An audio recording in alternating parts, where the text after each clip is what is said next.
Et salut, c'est Lilo pour la chaîne Moto63. Aujourd'hui, on va parler de l'équipement moto, mais plutôt vestimentaire, les bottes, le pantalon, etc.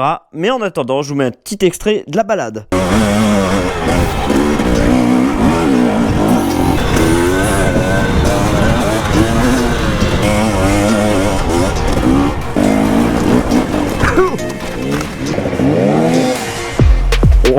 Allez,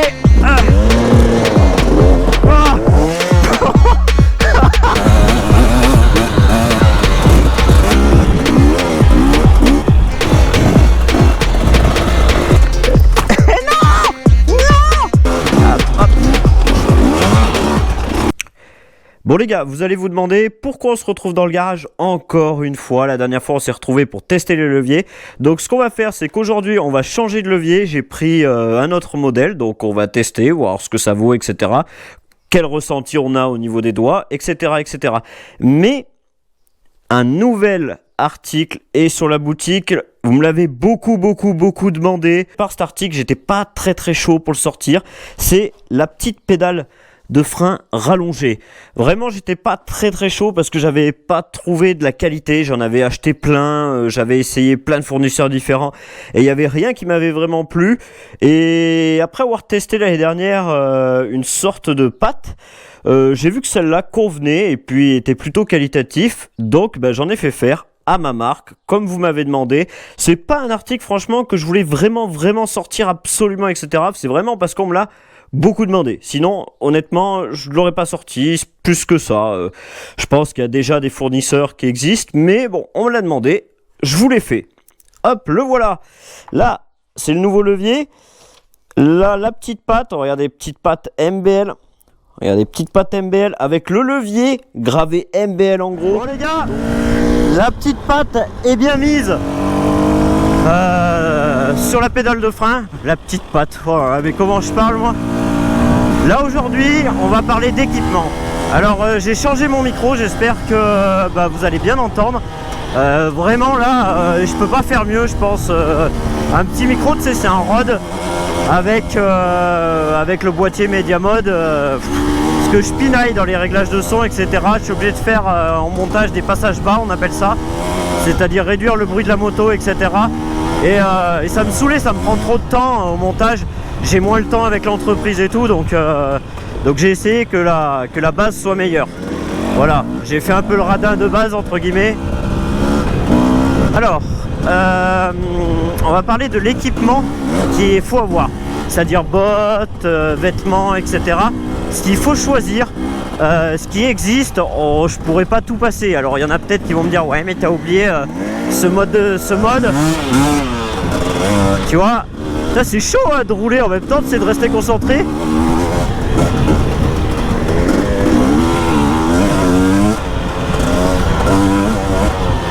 C'est chaud de rester concentré et en même temps parler. Alors, on va commencer par le bas, c'est-à-dire les bottes. Mais avant les bottes, il y a les chaussettes. Et les chaussettes, que ça n'y paraisse, c'est bien d'acheter des chaussettes spéciales enduro, spéciales moto qui sont renforcées au niveau de la plante des pieds. Alors bon, je suis pas kiné, etc. Donc voûte, plante, etc. Enfin voilà, je suis pas ultra précis. Mais c'est bien d'en avoir. Moi personnellement, j'en ai. Et c'est vraiment super agréable. Avant, je roulais avec des sockets dans mes bottes. Et j'ai pris des chaussettes comme ça et ça apporte vraiment du confort. Alors si vous en avez pas, c'est pas le drame, vous n'êtes pas non plus perdu les gars, faut pas exagérer. Ça m'arrive de rouler encore en socket parce que j'ai oublié de laver mes chaussettes.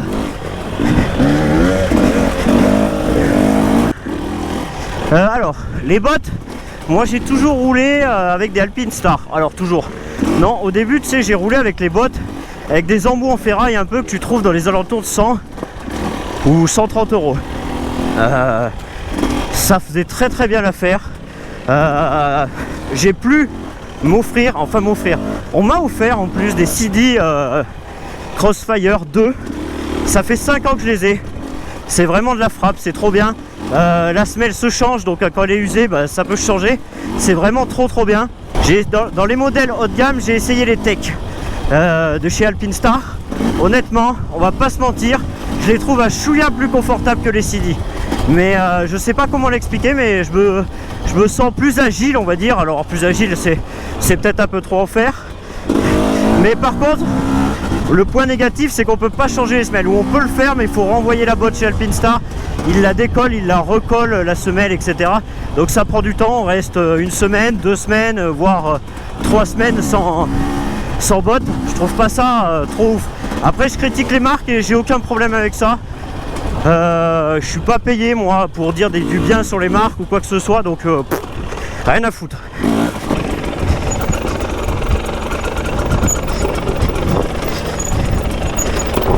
Pour acheter au niveau de l'équipement, moi je vous conseille 2 magasins. Alors c'est plus sur commande du Beau Sport Loisir, et encore ils ont de la CD, ils ont plein de marques haut de gamme entre guillemets, même de l'entrée de gamme, hein. Mais pour de l'entrée de gamme, je dirais pas que le magasin est pas bien, attention, j'ai pas dit entrée de gamme, ça veut pas dire bas de gamme. C'est du déstockage, et il y a même des CD là-bas, c'est desgriffesmoto.com. Vous faites ce que vous voulez, si vous voulez acheter chez eux, vous pouvez. Voilà, c'est moi, j'ai rien à y gagner. Ouh.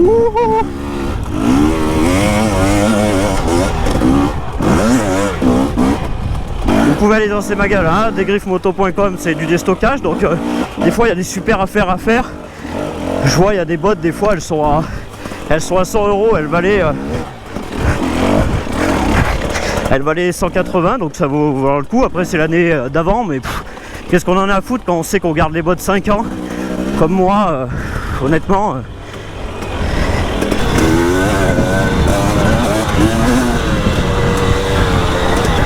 Alors le pantalon, j'ai envie de dire, tout peut convenir. Sur les sites que je vous ai donnés, il y en a, donc vous pouvez très bien en acheter, soit des déstockés, soit de la nouvelle génération. Là moi je porte la nouvelle génération de chez Fox.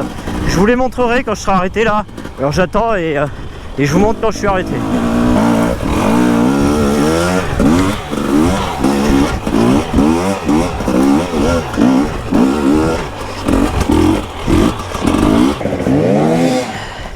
Wow.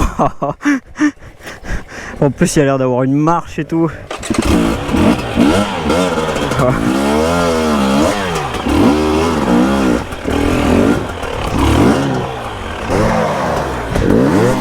Allez,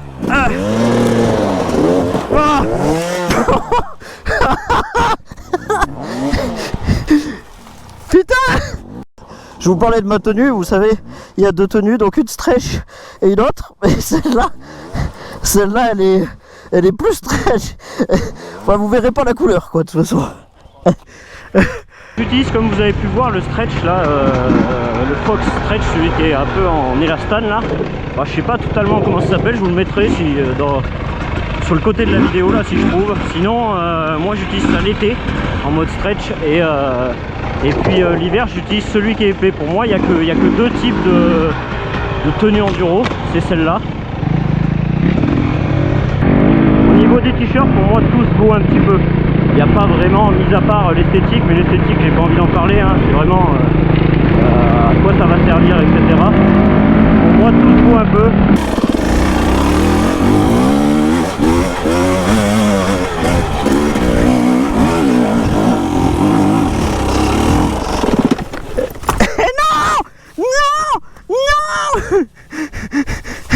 Non, non, il me restait rien.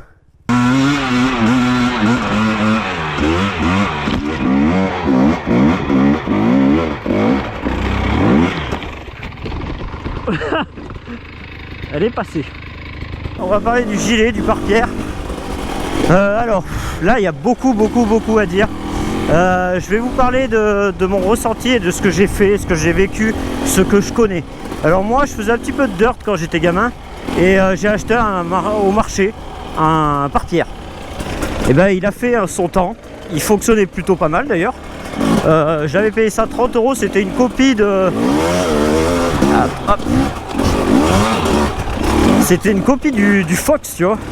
Et bon bah, j'étais entre guillemets au courant que c'était une copie du Fox, hein.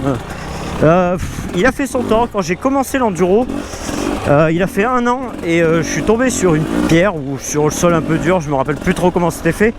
Et là il a pété, la coque a pété. Alors qu'est-ce que j'ai fait? J'ai racheté un vrai Fox. Et là le vrai Fox, je l'ai utilisé pendant 1 an et demi, 2 ans même, voire peut-être plus. Je me rappelle pas exactement, il a fait son taf.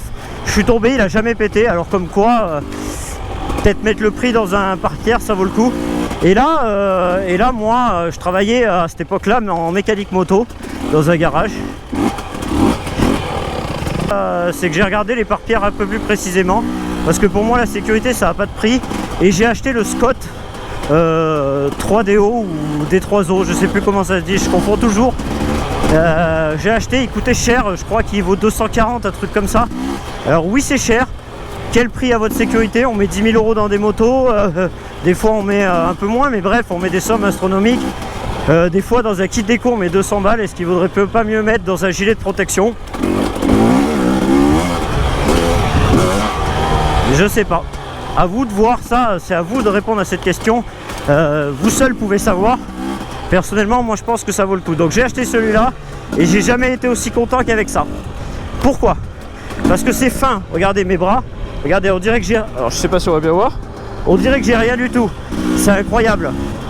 Ça me permet d'avoir beaucoup plus d'amplitude, beaucoup plus d'agilité. Alors peut-être pas amplitude, c'est pas le mot qu'il faudra employer, mais plus d'agilité. Partout j'ai l'impression de rien avoir et on est un peu à la mode. Alors je vais vous expliquer la mode, on va en parler. Je monte cette grimpette et on en parle. Allez, je me mets en deuxième.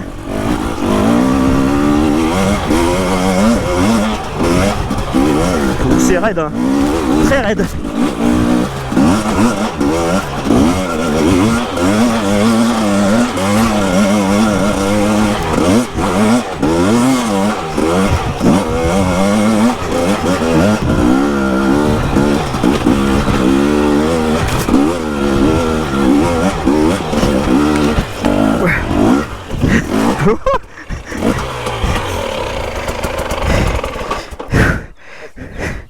Non, un petit peu de la mode. La mode, aujourd'hui, c'est de mettre juste un pare-pierre qui protège à l'avant, sur le torse et sur le dos. Ça, c'est la grosse mode. Et de laisser les bras sans rien, ça, c'est deux écoles. J'ai envie de dire qu'on est très très bon. Pourquoi pas? Et encore en enduro, pas en enduro. Plutôt quand on est en spécial d'enduro, des choses comme ça. Je suis pas trop fan de ça, je sais que c'est la mode, il y en a de plus en plus qui font ça, donc je suis pas fan pour faire de l'enduro du dimanche, c'est-à-dire comme moi, s'amuser, quand même progresser, hein, chercher à être meilleur, chercher à faire des choses toujours mieux, sauter des trucs, etc. Enfin apprendre quoi. Mais moi je serais plus dans l'esprit d'au moins prendre quand même avec les manches. Voilà, je pense qu'au niveau des pare-pierres, j'ai fait un petit peu le tour. Il existe des airbags, mais en enduro, pour l'instant, je suis pas convaincu de l'efficacité et l'efficacité. Honnêtement, j'ai déjà vu des gars qui mettaient ça. Pour le moment, je suis pas convaincu. Voilà, après on va passer au casque.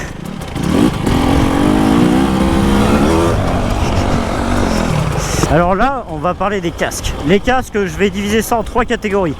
Les thermoplastiques, les fibres et les carbones. Moi j'ai envie de dire, je porte un carbone. La marque, alors il y a 2 marques qui font le même modèle, voire 3 marques même. Il y a Kenny, Acerbi. Après, c'est vraiment la marque qu'on veut dessus quoi. Mais un carbone, franchement, il est ultra léger. J'avais pesé, je crois qu'il est à 980 grammes. C'est le paradis, c'est le top. Si on a les moyens de se le payer, faut y aller. Aujourd'hui, il existe aussi des casques légers, c'est-à-dire de la fibre.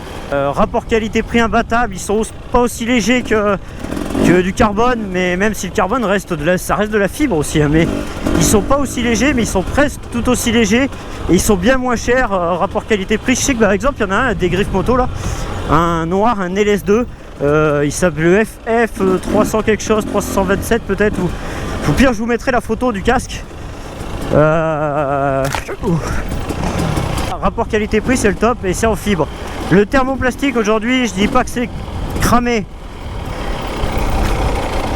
Enfin voilà, aujourd'hui je suis plus pour la fibre et le carbone. S'il y a possibilité de se le payer, s'il y a possibilité de trouver une bonne affaire, voilà, pour moi c'est les casques aujourd'hui qu'il faut prendre. Après les autres sont bien aussi. Il faut aimer aussi la forme, il faut aimer tout ça dans le casque. Il n'y a pas que l'utilité, enfin la pratique, dans la pratique quoi. Moi j'aime bien aussi le look du carbone. Il y en a qui n'aiment pas le look du carbone, tu vois, enfin voilà. Faut vraiment choisir son casque aussi par rapport à ça. Un casque lourd, c'est pas forcément quelque chose moi qui m'a handicapé au fur et à mesure des années. C'est quelque chose que j'aurais pu garder et j'en ai encore. Des casques qui sont assez lourds, c'est des pierres. Et honnêtement, pourquoi pas le garder hein. Pour les gants, j'ai envie de dire les gars, pour les gants DMBL. Et ouais les gars, DMBL. Je vais pas vous donner une autre marque. Pourquoi? Parce que moi je connais mes gants. Je connais. Tout simplement. Et qu'est-ce qu'ils ont de bien mes gants? Parce que là j'ai étudié le sujet. Et c'est d'être rond au bout. Regarde au niveau des doigts. Ils sont pas pointus, tu n'as pas de couture au bout. Et ça c'est agréable. C'est à Ferraille mon copain. T'es où 100% bitume?